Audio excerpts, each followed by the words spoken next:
You're going to find questions like this quite often, and they require you to break down the question. So, firstly, I want you to pause and see if you would like to do this. And then we're going to work through this problem together. So, birds have 2 legs, cats have 4 legs. Tim counts 3 cats and 20 birds. He counts 34 legs altogether. I have no idea why Tim would want to do this, but he obviously has his reasons. And you'll often like look at some of these questions on papers and think, oh my goodness, what does this mean? But let's go with it. So here we have some really interesting information. We have birds have 2 legs and the cats have 4. Okay, so what do we do with this? We now go to our next stage of information, which says there are 20 birds. So if each bird, the 20 birds in total, and each bird has 2 legs, that means we times 20 times 2. Or we could just say, you know that when you go right back to key stage 1, that multiplication is just repeated addition. So you could go on 2 plus 2 plus 2 plus 2 plus 2 plus 2, and so on until you reach 20 times. But a quicker way, of course, than repeated addition is just to multiply. So 20 times 2, or double 20, is 40. And again, during this time, if you ever feel a complete blank and you don't know why, you can just add it. 20 plus 20. And then just do it with the standard algorithm. You would be surprised sometimes those simple questions under pressure, they can feel unobtainable. So give yourself a break with that and just relax. So you have 40. Now let's go to the cats. He has 3 cats, and each of those cats have 4 legs. Now you might notice that he's put 2 legs here with the numeral 2, and then they might switch out for no reason and use the word version. So you have to always be aware of that, because sometimes, again, under pressure, we need to search for the numerals, the values, the numbers.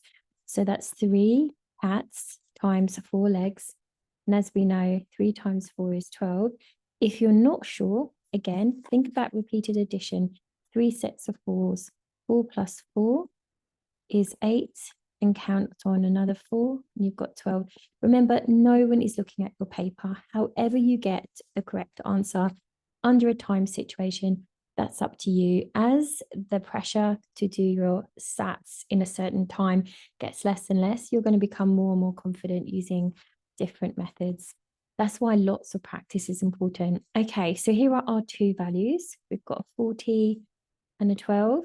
So we add those together, those 40 birds. Sorry, not 40 birds, those 20 birds with the 40 legs, plus those 3 cats with the 12 legs.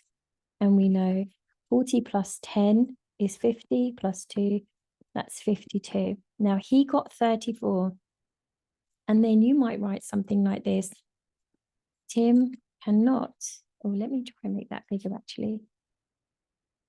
And this is another tip actually, to make your examiner's life easy. Please always make sure that you are giving him or you're giving the examiner the opportunity to give you the absolute maximum marks. So let's have a look here.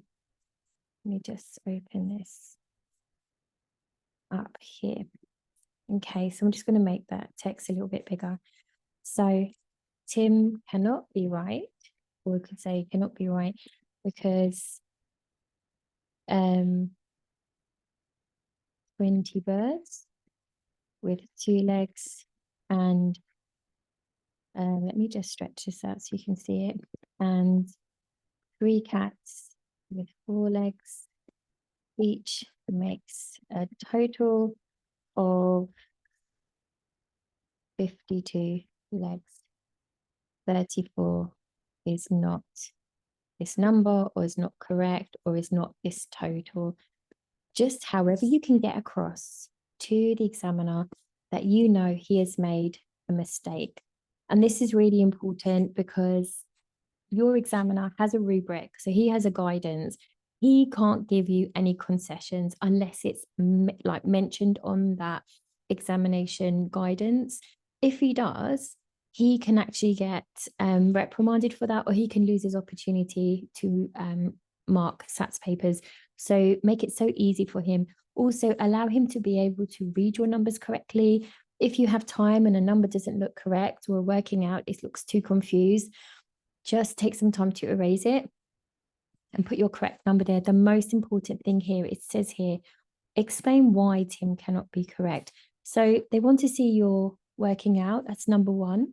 And then they want to see your summative statement, which is what your answer is.